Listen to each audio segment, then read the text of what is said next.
ಎಲ್ಲರಿಗೂ ನಮಸ್ಕಾರ. ನರೇನ್ ಅಕಾಡೆಮಿ ಅನ್ನೋ ಒಂದು ಕಾಂಪಿಟೇಟಿವ್ ಎಕ್ಸಾಮ್ ಟ್ರೈನಿಂಗ್ ಕೊಡುವಂತ ಒಂದು ಸಂಸ್ಥೆ ಇದೆ ಬ್ರಹ್ಮಾವರದಲ್ಲಿ. ಸೊ ಎಷ್ಟೋ ಜನ ಕನಸು ಕಾಣ್ತಾ ಇದ್ದೀರಾ, ನಾನು ಒಬ್ಬ ಆಫೀಸರ್ ಆಗ್ಬೇಕು, ಒಬ್ಬ ಸರ್ಕಾರಿ ನೌಕರಿಯನ್ನು ಪಡಿಬೇಕೆನ್ನುವಂತ ಕನಸನ್ನು ನನಸಾಗ್ಲಿಕ್ಕೆ ಈ ಒಂದು ಸಂಸ್ಥೆ ಸಹಕಾರಿಯಾಗುತ್ತದೆ. ಇದ್ರ ಬಗ್ಗೆ ಇನ್ನಷ್ಟು ತಿಳಿಯೋಣ ಬನ್ನಿ. ನಮಸ್ಕಾರ ಸರ್. ನಮಸ್ಕಾರ ಸರ್. ಇವಾಗ ನಾನು ಮೊನ್ನೆಷ್ಟೇ ನಿಯರ್ ಬೈ ಅಕಾಡೆಮಿ ಅಂದ್ರೆ competitive exam training academy near by ಅಂತ ಗೂಗಲ್ ಅಲ್ಲಿ ಹಾಕಿದ್ರೆ ಬರೀ ಎಲ್ಲಿ ನೋಡಿದ್ರು Naren academy, Facebook, social media ಆಗಿರ್ಬೋದು, ಇನ್ಸ್ಟಾಗ್ರಾಮ್ ಆಗಿರ್ಬೋದು, ಯೂಟ್ಯೂಬ್ ಚಾನಲ್ ಆಗಿರ್ಬೋದು. ಸೊ ಏನಿದು ನರೇನ್ ಅಕಾಡೆಮಿ ಅಂದ್ರೆ ನಾನು ಕೇಳ್ಪಟ್ಟಿದ್ದು ಸೋಷಿಯಲ್ ಎಂಟರ್ಪ್ರೈಸಸ್ ಸಂಸ್ಥೆ ಅಂತ. ಸೊ ಆ ಟ್ಯಾಗ್ ಲೈನ್ ಕೂಡ ಬಹಳ ಚೆನ್ನಾಗಿದೆ. ಅದ್ರ ಬಗ್ಗೆ ಇನ್ನು ಬ್ರೀಫ್ ಆಗಿ ಎಕ್ಸ್ಪ್ಲೇನ್ ಮಾಡ್ಬೋದಾ ಸರ್ ನೀವು? Thank you mister Gaurav Shetty ಅವರೇ. ವಾಸ್ತವಿಕವಾಗಿ ಏನಂದ್ರೆ ನರೇನ್ ಅಕಾಡೆಮಿ ಅಂತ ಹೇಳಿದ್ರೆ, ನರೇನ್ ಅನ್ನೋದು ನಮ್ಮ ಸ್ವಾಮಿ ವಿವೇಕಾನಂದರ ಪೂರ್ತಿ ಹೆಸರು ನರೇಂದ್ರನಾಥ್. ಅವರಿಗೆ ಪ್ರೀತಿಯಲ್ಲಿ ನರೇನ್ ಅಂತ ಕರಿತಾ ಇದ್ರು, ಹಾಗಾಗಿ ನರೇನ್ ಅಕಾಡೆಮಿ. ಈ ಸಂಸ್ಥೆಯ ಮುಖ್ಯ ಉದ್ದೇಶ ಏನು ಗೊತ್ತುಂಟಾ?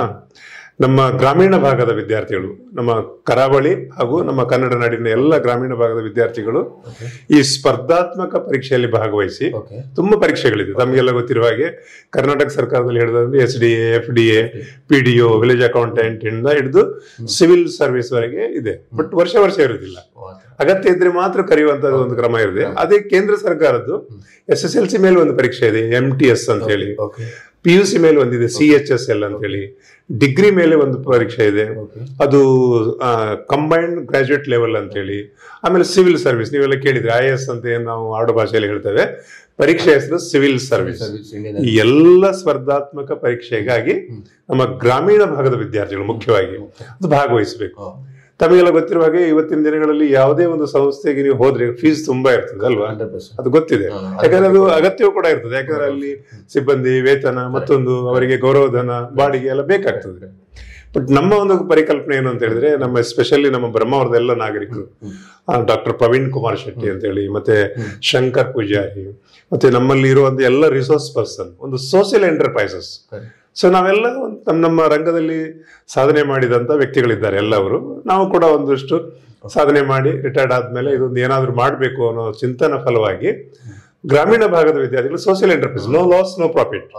ಅಂದ್ರೆ ಹಣ ಬೇಕು ನಮಗೆ, ಯಾವುದಕ್ಕೆ ಏಕತೆ ಇದ್ದಕ್ಕೆ ಮಾತ್ರ. ಈಗ ಕರೆಂಟ್ ಡೌಟ್ ಕೂಡ ಬಂದಿತ್ತು, ಇಷ್ಟು ಕಡಿಮೆ ವೆಚ್ಚದಲ್ಲಿ ಯಾವ ತರ ಕಲಿಸ್ಕೊಡ್ತಾರೆ, ಅದಕ್ಕಾಗಿ ನಾನು ಎಕ್ಸ್ಪ್ಲೇನ್ ಕೊಡ್ತಾ ಇರೋದು.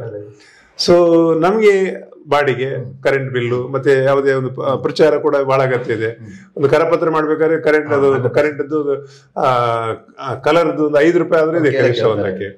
ಸೊ ಇಂಥದಕ್ಕೆಲ್ಲ ಬೇಕಾಗ್ತದೆ. ಯಾಕಂದ್ರೆ ನಾವು ಯಾರು ಒಂದು ಗೊತ್ತಾಗಬೇಕಾದ್ರೆ ಪ್ರಚಾರ ಕೊಡ್ಲೇಬೇಕೆ.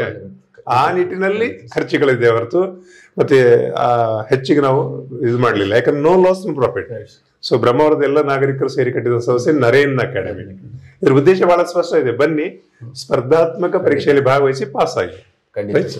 ನೋಡಿ ಸರ್ ಹೇಳ್ತೀರಾ ಇರುವಾಗ ಅತಿ ಕಡಿಮೆ ವೆಚ್ಚದಲ್ಲಿ ಇದೊಂದು ಸೋಷಿಯಲ್ ಎಂಟರ್ಪ್ರೈಸಸ್ ಸಂಸ್ಥೆ, ಬಂದು ಒಮ್ಮೆ ವಿಸಿಟ್ ಕೊಡಿ ಅಂತ ಹೇಳ್ತಾ ಇದ್ದಾರೆ. ಸರ್ ಈಗ ಅನೇಕ ವಿದ್ಯಾರ್ಥಿಗಳಲ್ಲಿ ಒಂದು ಕಾಡುವಂತ ಪ್ರಶ್ನೆ, ಇವನ್ ನಂಗೂ ಕೂಡ ಆ ಪ್ರಶ್ನೆ ಕಾಡ್ತಾ ಇದೆ. ಸೊ ನರೇನ್ ಅಕಾಡೆಮಿ ಬಗ್ಗೆ ಕಂಪ್ಲೀಟ್ ಈಗ ಡೀಟೇಲ್ಸ್ ಹೇಳಿದೀರಾ. ಸೊ ಅಲ್ಲಿ ಯಾವ ಮೆಥಡ್, ಯಾವ ಮೆಥಡ್ ಅಲ್ಲಿ ನೀವು ಟೀಚ್ ಮಾಡ್ತೀರಾ? ನರೇನ್ ಅಕಾಡೆಮಿಯಲ್ಲಿ ಏನೇನ್ ಮೆಥಡ್ಸ್ ಇದೆ, ಇದ್ರ ಬಗ್ಗೆ ಎಕ್ಸ್ಪ್ಲನೇಷನ್. ಥ್ಯಾಂಕ್ ಯು, ಒಳ್ಳೆ ಪ್ರಶ್ನೆ. ಯಾಕೆ ಗೊತ್ತಿಲ್ಲ, ಕಲಿಸ್ತಾ ಇದ್ದೀರಿ ಸೋಷಿಯಲ್ ಎಂಟರ್ಪ್ರೈಸ್ ಅಂತ ಹೇಳ್ತಾ ಇದ್ರಿ, ಆ ಮೆಥಡ್ ಯಾವ್ದು ಬೇಕಲ್ವಾ? ಖಂಡಿತ ಸರ್, ಡೌಟ್. ತಮಗೆಲ್ಲ ಗೊತ್ತಿರುವ ಹಾಗೆ ಟೆಕ್ನಾಲಜಿ ಇವತ್ತು ತುಂಬಾ ಅದ್ಭುತವಾಗಿ ಬೆಳೆದಿದೆ. ಹೈಬ್ರಿಡ್ ಕ್ಲಾಸಸ್, ನಮ್ಮ ವಾಕ್ಯವೇ ಆಗಿದೆ, hybrid classes. Study from your home ವ್ಯಾಕ್ಯ, ನಿಮ್ ಮನೆಯಲ್ಲೇ ಕೂತ್ಕೊಳ್ಳಿದ್ರಿ. ಹಾಗೆ ನೀವೆಲ್ಲ ನೋಡ್ತೀರಿ ಇವತ್ತು ಯೂಟ್ಯೂಬ್ ಚಾನಲ್, ಮತ್ತೊಂದು ಹಲವು ರೀತಿಯ ವರ್ಚುವಲ್ ಮುಖಾಂತರ ಕಲಿತಾ ಇರ್ತೀರಿ. ಮತ್ತೆ ತಂತ್ರಜ್ಞಾನ ಬಹಳ ಅದ್ಭುತವಾಗಿ ಬೆಳೆದಿದೆ ಅಲ್ವಾ? ಸೊ ಆ ತಂತ್ರಜ್ಞಾನವನ್ನು ಉಪಯೋಗಿಸಿಕೊಂಡು ಒಂದು ಗ್ರಾಫಿ ಅಂತ ಹೇಳಿ ಒಂದು ಸಂಸ್ಥೆ ಇದೆ, ಅನ್ ಅಕಾಡೆಮಿ ಗ್ರಾಫಿ. ಆ ಸಂಸ್ಥೆಯೊಟ್ಟಿಗೆ ನಾವು ಒಂದು ತಂತ್ರಜ್ಞಾನ ಅವರದ್ದು, ಅಂದ್ರೆ ಸರ್ವರ್ ಎಲ್ಲ ಅವರದ್ದಿದೆ. ಸೊ ನಮ್ಮಲ್ಲಿರುವ ಎಲ್ಲ resource person recorded video series ಮುಖಾಂತರ ಮನೆಯಲ್ಲಿ ಕುಳಿತುಕೊಂಡು ನೋಡ್ಬೋದು. ಸಿಂಪಲ್ ಆಗಿ ನಮ್ಮ ಸಂಸ್ಥೆಗೆ ಯಾರಾದ್ರೂ ಜಾಯ್ನ್ ಆದ್ರೆ ಕೋರ್ಸ್ ಅನ್ನು ಖರೀದಿ ಮಾಡಿದ್ಮೇಲೆ ನೀವು ಹೇಳಿದಾಗ ಸಾಂಕೇತಿಕ ಫೀಸ್ ಇದೆ. ನಮ್ಮ 9 ಜನ ಲೆಕ್ಚರ್ಸ್ ಇದ್ದಾರೆ ಇಲ್ಲಿ, ಅದ್ಭುತವಾಗಿ ಪಾಠ ಮಾಡಿದವರು. ಆ ವಿಷಯಗಳನ್ನ ಸಾಮಾನ್ಯ ಜ್ಞಾನ, ಆದ್ರೆ ನಿಮ್ಗೆ ಎಲ್ಲವೂ ಬೇಕಾಗ್ತದೆ, ಅದು ಅದರ ಬಗ್ಗೆ ಪಾಠ ಮಾಡಿದ್ದಾರೆ. ಅದು ನೀವು ನೋಡುವಂಥದ್ದು, ನೋಡಿ ಒಂದ್ಸಲ ನೋಟ್ ಮಾಡ್ಕೊಳ್ಳುವಂಥದ್ದು. ಅದು ನಿಮ್ಮ ಎಲ್ಲಾ ಸ್ಪರ್ಧಾತ್ಮಕ, ನಾನು ಹೇಳಿದಾಗೆ ತುಂಬಾ ಜನ ಈ ಬಿಸ್ನೆಸ್ ಉದ್ದೇಶಕ್ಕೆ ಮಾಡಿದವರಿಗೆ SDA ಗೆ ಬೇರೆ, FDA ಗೆ ಬೇರೆ, ಮತ್ತೊಂದಕ್ಕೆ ಬೇರೆ ಅಂತ ಹೇಳ್ತಾರೆ. ಬಟ್ ಹಾಗಿಲ್ಲ. ಸೊ ಆ ನಿಟ್ಟಿನಲ್ಲಿ ನಾವು ಡಿಸೈನ್ ಮಾಡಿದ್ದೇವೆ. ನಿಮ್ ಪ್ರಕಾರ ಈಗ ಡೈಲಿ ನಾವು ಕ್ಲಾಸಿಗೆ ಬರೋಕ್ ಆಗಿಲ್ಲ ಅಂತ ಹೇಳಿದ್ರೆ ಮನೇಲೆ ಕುತ್ಕೊಂಡು ನೀವು ಕ್ಲಾಸಸ್ ಕೊಡ್ತಿದ್ದೀರಾ ಕಡಿಮೆ ವೆಚ್ಚದಲ್ಲಿ ಅಂತ ಹೇಳ್ತಾ ಇದ್ದೀರಾ? ಅದೇ ರೆಕಾರ್ಡೆಡ್ ವಿಡಿಯೋ ಒಳ್ಳೆ ಕೆಲಸ ಆತರ ಸರ್. ಓಕೆ ಸರ್, ಈಗ ನಿಮ್ ಮೆಥಡ್ಸ್ ಬಗ್ಗೆ ಹೇಳಿದೀರಾ. ಸೊ ನಮ್ಗೆ ಸಂಸ್ಥೆ ಮೆಥಡ್ ಇನ್ನೊಂದು ಜಾಯಿನ್ ಮಾಡ್ಬಿಡ್ತೇನೆ. ಹೇಳಿ ಸರ್. ಇದು ನೋಡ್ಲಿಕ್ಕೆ ಆಯ್ತು, ವಿಡಿಯೋಗಳು ರೆಕಾರ್ಡೆಡ್ ಇದೆ, ನೀವು ಪರ್ಚೇಸ್ ಮಾಡಿದ್ರೆ ಮನೆಯಲ್ಲಿ ಕೂತ್ಕೊಂಡು ನೋಡ್ತಿದ್ದೀವಿ. ಸರ್ ನಮ್ಮಲ್ಲಿ ಡೌಟ್ಸ್ ಗಳು ಬರ್ತಲ್ಲ, ಅದೇನು ಅಂತ ಹೇಳಿ. ಎಸ್, ಅದು ಹೇಗೆ ಅಂತ ಹೇಳಿದ್ರೆ ನಾವು ಒಂದು ನಮ್ದು ಸರ್ವರ್ ನಲ್ಲಿ ನಾವು ಝೂಮ್ ಒಟ್ಟಿಗೆ ಒಂದು ಒಪ್ಪಂದ ಮಾಡಿದ್ದಾರೆ ನಮ್ಮ ಗ್ರಾಫಿ ಅವರು. ಸೊ ಅಲ್ಲಿ ಏನ್ ಮಾಡಿದ್ದೇವೆ ಅಂತ ಹೇಳಿದ್ರೆ, ವಾರದಲ್ಲಿ ಒಂದು ಯಾವ ಕೋರ್ಸ್ ಖರೀದಿ ಮಾಡಿದ್ರಿ ಒಂದ್ ದಿವಸ ಮುಂಚೆ ಲಿಂಕ್ ಕಳಿಸ್ಬಿಡ್ತೇವೆ ಅವರಿಗೆ. ಇಂಥ ಸಮಯದಲ್ಲಿ ಅಲ್ಲಿ ಕುಳಿತುಕೊಂಡಾಗ ಅವ್ರು ಯಾವ್ದೋ ವಿಡಿಯೋ ನೋಡಿದ್ದಾರೆ, ಆ ವಿಷಯ ಕೂಡ ಹೇಳಿರ್ತೇವೆ, ಯಾವ ವಿಷಯದ ತಜ್ಞರು ಬರ್ತಾರೆ ಅಂತ ಹೇಳಿ. ಆ ವಿಷಯದ ಏನಾದ್ರು ಡೌಟ್ಸ್ ಇದ್ರೆ ಅವ್ರ ಅದನ್ನ ಕ್ಲಿಯರ್ ಮಾಡ್ಕೊಳ್ಬಹುದು. ಸರ್ ಇಂಥ ಒಂದು ವಿಡಿಯೋ ನೋಡಿದೆ, ಅದ್ರಲ್ಲಿ ಇಂಥ ಪ್ರಶ್ನೆ ಇತ್ತು, ನನ್ಗೆ ಗೊತ್ತಾಗ್ಲಿಲ್ಲ, ಎಕ್ಸ್ಪ್ಲೈನ್ ಮಾಡ್ಬೋದು. ಅಂದ್ರೆ ಡೌಟ್ ಕ್ಲಿಯರ್ ಸೆಕ್ಷನ್ ಅಂತ ಹೇಳಿ ವಾರದಲ್ಲಿ ಒಂದ್ ದಿವಸ ಮಾಡ್ತೇವೆ. ಹಾಗೆ ಓಕೆ ಸರ್, ಕ್ಲಿಯರ್ ಆಗ್ತದೆ. ಅಂದ್ರೆ ಹೈಬ್ರಿಡ್ ಕ್ಲಾಸಸ್ ಬಗ್ಗೆ ನೀವು ಫೋಕಸ್ ಸ್ಪಷ್ಟ ಆಯ್ತು. ಓಕೆ ಸರ್, ಇವಾಗ ನಿಮ್ ನರೇನ್ ಅಕಾಡೆಮಿಯಲ್ಲಿ ಏನೇನ್ ಸಬ್ಜೆಕ್ಟ್ಸ್ ಇದೆ, ಯಾವ ರಿಸೋರ್ಸ್ ಪರ್ಸನ್ ಇದ್ದಾರೆ, ಯಾವ ರೀತಿ ಟೀಚ್ ಮಾಡ್ತಾರೆ ಅಂತ ನಮ್ಮ ವಿದ್ಯಾರ್ಥಿಗಳಿಗೆ ಅಥವಾ ನಂಗೂ ಕೂಡ ಒಳ್ಳೆ ಪ್ರಶ್ನೆ. ಆಕ್ಚುಲಿ ಕನ್ಫ್ಯೂಸ್ ಏನಂತ ಹೇಳಿದ್ರೆ ಯಾವ ವಿಷಯ ಅಂತ ಹೇಳಿ ತುಂಬಾ ಜನರು ಇಲ್ಲೇ ಕನ್ಫ್ಯೂಸ್ ಆಗುವಂಥದ್ದು. ನಾನು ಮೊದಲದಲ್ಲಿ ಹೇಳಿದ ಹಾಗೆ, ನೀವು IAS ಏನು ನಾವು ಆಡು ಭಾಷೆಯಲ್ಲಿ ಹೇಳ್ತೇವೆ, ಅಥವಾ ಸಿವಿಲ್ ಸರ್ವಿಸ್, ಕರ್ನಾಟಕ ಸರ್ಕಾರದಲ್ಲಿ ಮತ್ತೆ ಕೇಂದ್ರ ಸರ್ಕಾರ ನಡೆಸುವಂತ UPSC ನಡೆಸುವಂತ ಸಿವಿಲ್ ಸರ್ವಿಸ್ ಇರಲಿ, ಎಲ್ಲ ವಿಷಯ, ಇವನ್ ಸಣ್ಣ ಎಕ್ಸಾಮ್ ಇರಲಿ ದೊಡ್ಡ ಎಕ್ಸಾಮ್ ಇರಲಿ, ಎಲ್ಲದಕ್ಕೂ ಕಾಮನ್ ಫ್ಯಾಕ್ಟರ್ ಏನು ಅಂತ ಹೇಳಿದ್ರೆ ನಮಗೆ ಇತಿಹಾಸ ಗೊತ್ತಿರ್ಬೇಕು. ಪ್ರಾಚೀನ, ಮಧ್ಯಕಾಲೀನ, ಆಧುನಿಕ. ಪ್ರಶ್ನೆ ಬರ್ತದ ಬಿಟ್ಟು ಗೊತ್ತಿಲ್ಲ, ಬಟ್ ನಿಮ್ಗೆ ಗೊತ್ತಿರ್ಬೇಕು. ಯಾಕಂದ್ರೆ ಪ್ರಶ್ನೆ ಬರ್ಬೋದು, ಯಾಕಂದ್ರೆ ಅದು ಸಾಮಾನ್ಯ ಜ್ಞಾನ ಅಂದ್ರೆ ಹೇಳಲಿಕ್ಕೆ ಸಾಮಾನ್ಯ ಜ್ಞಾನ ಬಹಳ ವಿಸ್ತಾರವಾಗಿದೆ, ಸಾಗರದಷ್ಟು ಇದೆ. ಸೊ ಬೇಸಿಕ್, ಹೇಗೆ ನೀವು ಒಂದು ಕಟ್ಟಡ ಕಟ್ಟುವಾಗ ಫೌಂಡೇಶನ್ ಇಂಪಾರ್ಟೆಂಟ್, ಅದು ಫೌಂಡೇಶನ್ ಕೋರ್ಸ್ ನಮ್ಮಲ್ಲಿ ಇದೆ. ಫೌಂಡೇಶನ್ ಇಲ್ಲದೆ ಮನೆ ಕಟ್ಟಲಿಕ್ಕೆ ಆಗೋದಿಲ್ಲ. ನೀವು ಈ ಬೇಸಿಕ್ ನಾಲೆಜ್ ತಗೊಂಡಾಗ ನಿಮಗೆ ಪ್ರಶ್ನೆಗೆ ಆನ್ಸರ್ ಮಾಡ್ಲಿಕ್ಕೆ ಆಗ್ತದೆ. ಸೊ ಇತಿಹಾಸಕ್ಕೆ ಸಂಬಂಧಪಟ್ಟ ಲೆಕ್ಚರರ್ ಇದ್ದಾರೆ, ಒಳ್ಳೆ ಗುರುಮೂರ್ತಿ ಸರ್ ಅಂತ ಅವರು ಕ್ರಾಸ್ ಲ್ಯಾಂಡಿನ ಲೆಕ್ಚರರ್ಸ್ ಇದು. ಆಮೇಲೆ ಎಥಿಕ್ಸ್ ಅಂತ ಹೇಳಿ ಒಂದು ಬರ್ತದೆ ನಿಮ್ಗೆ ಸಿವಿಲ್ ಸರ್ವಿಸ್ ನಲ್ಲಿ. ಸೊ ಅಲ್ಲಿ ರವೀಂದ್ರನಾಥ್ ರಾವ್ ಅಂತ ಹೇಳಿ ಅವರು SMS ಕಾಲೇಜ್ ಪ್ರಿನ್ಸಿಪಲ್, ಅವರು ಅದ್ಭುತವಾಗಿ ಪಾಠ ಮಾಡಿದ್ದಾರೆ. ಯಾಕೆಂತ ಹೇಳಿದ್ರೆ ಅವರೆಲ್ಲ ನಿಮ್ಗೆ ಗೊತ್ತಿರೋ ಹಾಗೆ ಲಂಡನ್, ಅಮೆರಿಕ ಎಲ್ಲ ಹೋಗಿದ್ದಾರೆ.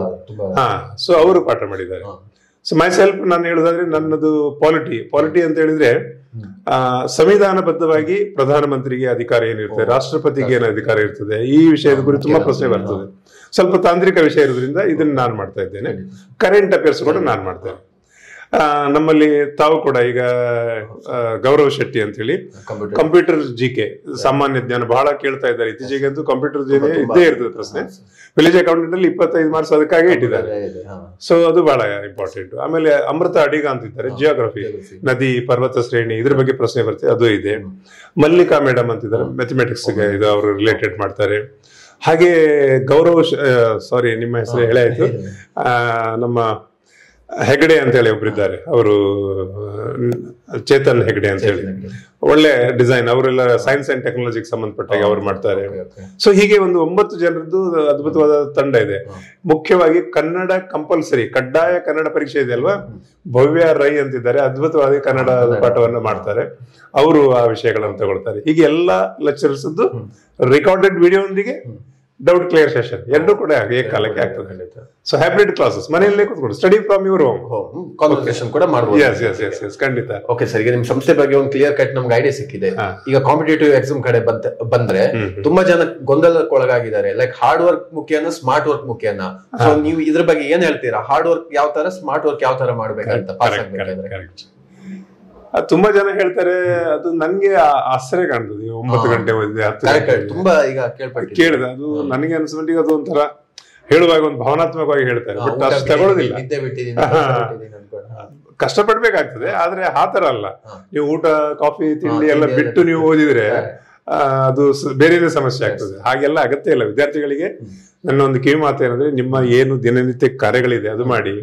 ನೀವು ಎಲ್ಲಾದ್ರೂ ಪದವಿ ಆದ್ರೆ ಮನೆಯಲ್ಲಿ ಕೂತ್ಕೊಳ್ಬೇಡಿ ದಯವಿಟ್ಟು. ಯಾವ್ದಾದ್ರು ಸಿಚುವೇಶನ್ ನೋಡಿ ಇಡೀ ದಿವಸ ಕಳೆಯುವಂಥದ್ದು ಬೇಡ. ನಿಮ್ಮ ಕೆಲಸ ಮಾಡ್ತಾ ಮಾಡಿ ದಿನದಲ್ಲಿ 1 ಗಂಟೆ ಇಡಿ ಸಾಕು. ನನ್ನ ಪ್ರಿನ್ಸಿಪಲ್ ದಿನಕ್ಕೆ 1 ಗಂಟೆ ನೀವು ಸರಿಯಾಗಿ ಓದಿದ್ರೆ ಪಾಸ್ ಆಗ್ತೀರಿ. ಹೇಗೆ ಒಂದು ಮೆಥಡ್ ಹೇಳ್ಬೋದಾ ನಿಮ್ಗೆ? ನೋಡಿ, ಈಗ SDA ಎಕ್ಸಾಮ್ ಕಟ್ಟಿದಿರಿ ಅಂತ ಇಟ್ಕೊಳ್ಳುವ ನೀವು ಎಕ್ಸಾಂಪಲ್, ಅಥವಾ ವಿಲೇಜ್ ಅಕೌಂಟೆಂಟ್ ಎಕ್ಸಾಮ್ ಅಪೇರ್ಗೆ ನೀವು ಅಪ್ಲಿಕೇಶನ್ ಹಾಕಿದಿರಿ. ಸೊ ನೀವು ಜಾಬ್ ಕೂಡ ಮಾಡ್ತಾ ಇದ್ದೀರಿ. ಜಾಬ್ ಮಾಡ್ತಾ ಮಾಡ್ತಾ ಹೇಗೆ ಅಂದ್ರೆ ಎಲ್ಲ ಜಾಬ್ ಮಾಡಿ ಸಾಧ್ಯ ಆದಷ್ಟು 7 ಗಂಟೆಗೆ ಮನೆ ಸೇರುವಂತ ಜಾಬ್ ಹುಡುಕಿ. 7 ಗಂಟೆಗೆ ಒಂದು ಫ್ರೆಶ್ ಅಪ್ ಆಗಿ ಒಂದು 8 ರಿಂದ 9 ನಿಮ್ಮದೇ ಒಂದು ಟೈಮ್ ಟೇಬಲ್ ಮಾಡಿ 1 ಗಂಟೆ. ಹೇಗೆ ಓದುದು ಅಂದ್ರೆ ಬೇಸಿಕ್ ನಾಲೆಜ್ ಇಲ್ಲಿ ತಿಳ್ಕೊಂಡಿದ್ದೀರಿ ನಮ್ಮ ವಿಡಿಯೋದಲ್ಲಿ, ಅದಕ್ಕೆ ರಿಲೇಟೆಡ್ ಪುಸ್ತಕ ತರಿಸ್ಕೊಂಡಿದ್ದೀರಿ. ಇನ್ನೊಂದು ಬೆಸ್ಟ್ ಮೆಥಡ್ ಅಂದ್ರೆ ಹಿಂದಿನ ಪ್ರಶ್ನೆ ಪತ್ರಿಕೆಗಳ ಆಧಾರದಲ್ಲಿ ನೀವು ಓದ್ತಾ ಹೋಗುವಂಥದ್ದು. ಉದಾಹರಣೆಗಾಗಿ ಹಿಂದೆ SD ಅಲ್ಲಿ ಒಂದು ಪ್ರಶ್ನೆ ಬಂದಿತ್ತು, PV ಕಾಣೆ ಅನ್ನೋರಿಗೆ ಯಾವ ವರ್ಷದಲ್ಲಿ ಭಾರತ ರತ್ನ ಸಿಕ್ಕಿದೆ ಅಂತ ಪ್ರಶ್ನೆ. 4 ಆಯ್ಕೆ ಕೊಟ್ಟಿದ್ರು. ಆಕ್ಚುಲಿ ಅವರಿಗೆ 63ರಲ್ಲಿ ಸಿಕ್ಕಿದ್ದು ಸರಿಯಾದ ಆಯ್ಕೆ ಆಯ್ತು. ಸೊ ಅದಕ್ಕೊಂದು ನೀವು ಯಾವುದೇ ಕೆಲವು ಪುಸ್ತಕಗಳನ್ನು ತಗೊಂಡಾಗ ಒಂದು ಕೀ ಪಾಯಿಂಟ್ ಕೊಟ್ಟಿರ್ತಾರೆ, ಅವ್ರು ಯಾರು ಏನು ಅಂತ ಹೇಳಿ. ಅಷ್ಟು ಸಾಕಾಗೋದಿಲ್ಲ. ನೀವು ಮತ್ತೇನು ತರ್ಕ ಮಾಡ್ಬೋದು ನೀವು ಮನೆಯಲ್ಲೇ ಸ್ಟಡಿ ಮಾಡುವಾಗ.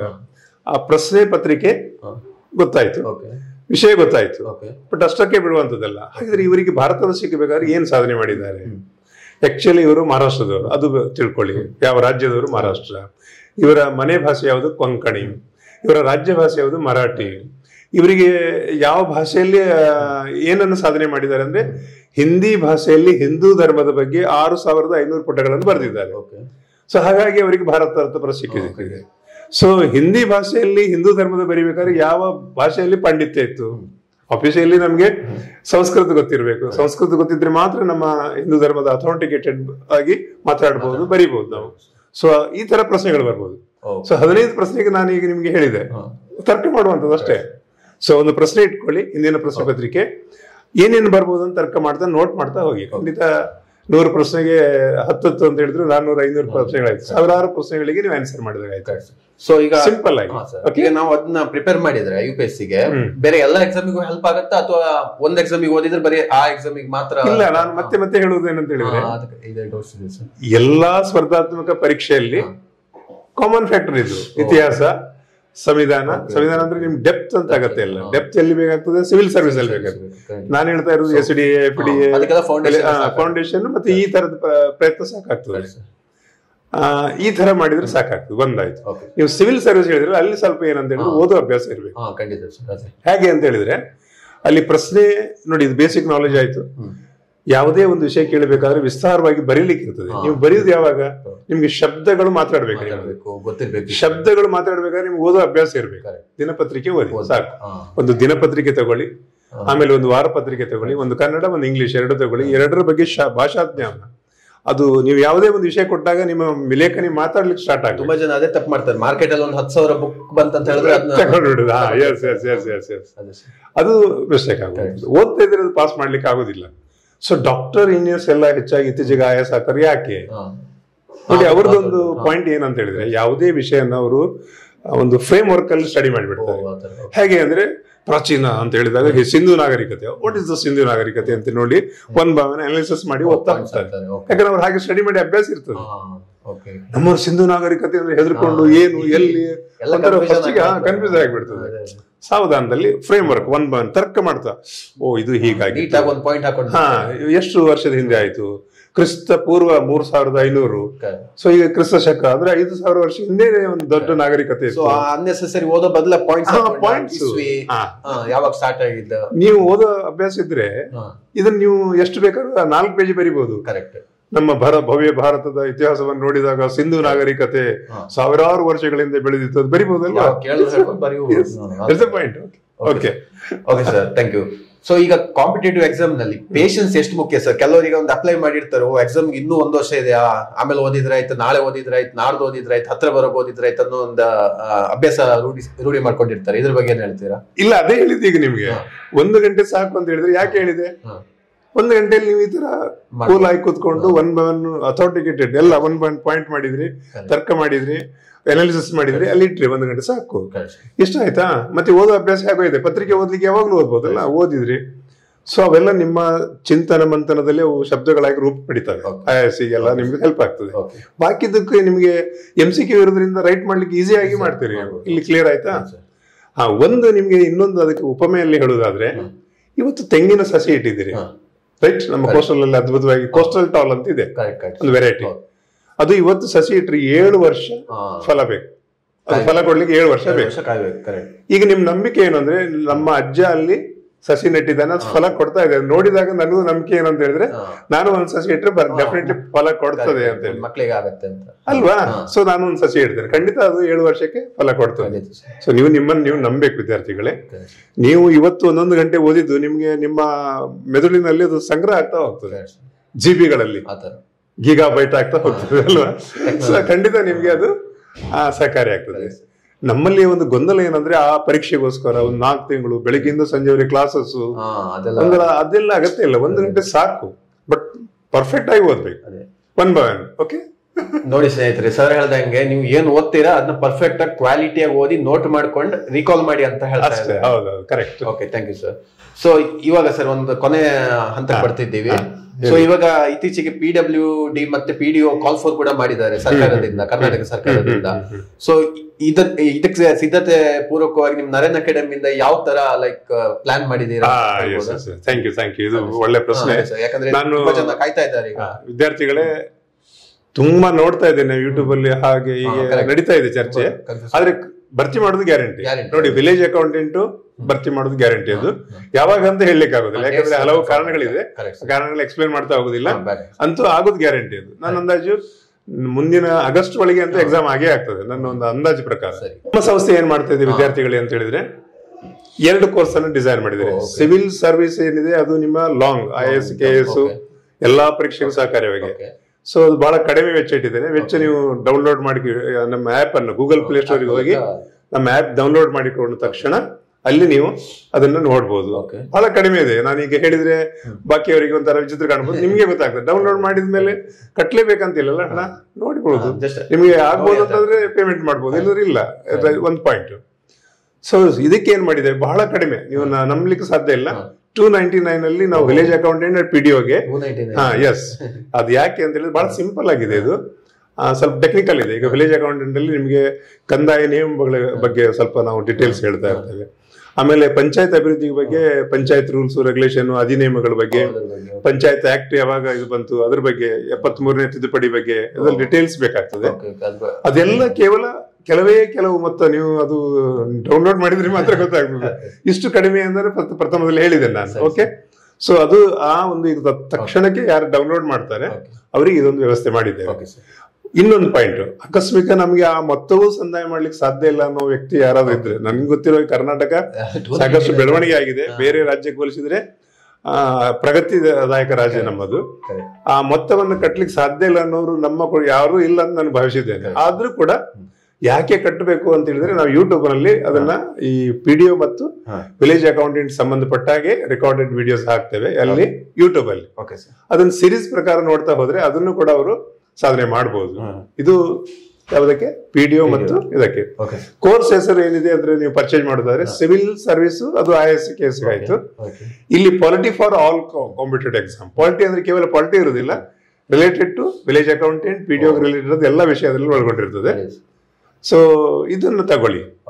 ಸೊ ಇಲ್ಲಿ ಪರ್ಚೇಸ್ ಮಾಡಿದ್ರೆ ಒಂದು ಲಾಭ ಏನು ಅಂತ ಹೇಳಿದ್ರೆ, ಒಂದು ನಮಗೆ ಲಿಂಕ್ ಕಳಿಸಿ ಡಿಸ್ಕಸ್ ಮಾಡ್ಲಿಕ್ಕೆ ನೇರ ಅದು ಒಂದು ಸಾಧ್ಯತೆ ಉಂಟು. ಯಾಕಂದ್ರೆ ವಾರದಲ್ಲಿ ಒಂದ್ಸಲ ನಾವು ಡೌಟ್ ಕ್ಲಿಯರ್ ಸೆಷನ್ ಮಾಡ್ತೇವೆ.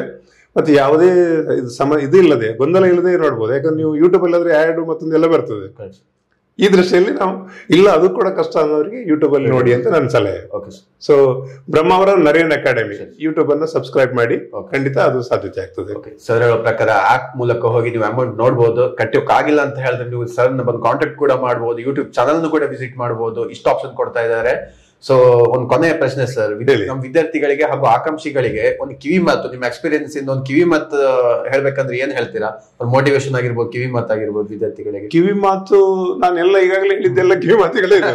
ಆದ್ರೆ ಇನ್ನೊಂದು ಬಟ್ ಏನ್ ಗೊತ್ತುಂಟಾ, ನಾನು ಆಕ್ಚುಲಿ ಈಗಿನ ಜನರೇಷನ್ಗೆ ಬೇರೆಯವರು ಹೇಳಿದಾಗ ತೆಗೊಳ್ಳೋದಿಲ್ಲ. ನಿಜವಾಗ್ಲೂ ಹೇಳಿದ್ರೆ ಬಹಳ ಎಕ್ಸ್ಟ್ರಾ ಸ್ಮಾರ್ಟ್ ಇದ್ದಾರೆ.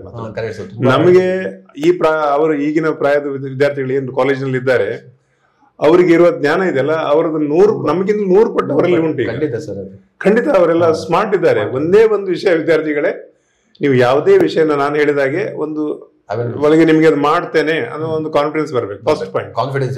ನಾನು ಮಾಡಬಲ್ಲೆ, ನಾನು ಓದಬಲ್ಲೆ ಅನ್ಸಿದ್ರೆ ಮಾತ್ರ ಬನ್ನಿ, ಇಲ್ಲಾಂದ್ರೆ ಅದು ಸುಮ್ಮನೆ ಗೊಂದಲಕ್ಕೆ ಆಗ್ತದೆ. ಒಂದು ಪಾಯಿಂಟ್. ಎರಡನೇದೇನು ಅಂತ ಹೇಳಿದ್ರೆ, ಆ ವಿಷಯನ ಫಾಲೋ ಅಪ್ ಮಾಡ್ಬೇಕು. ನಾನು ಹೇಳಿದೆ 1 ಗಂಟೆಯಲ್ಲಿ ಏನೇನ್ ಮಾಡ್ಬೇಕು, ಒಂದು ಟೆಕ್ನಿಕಲ್.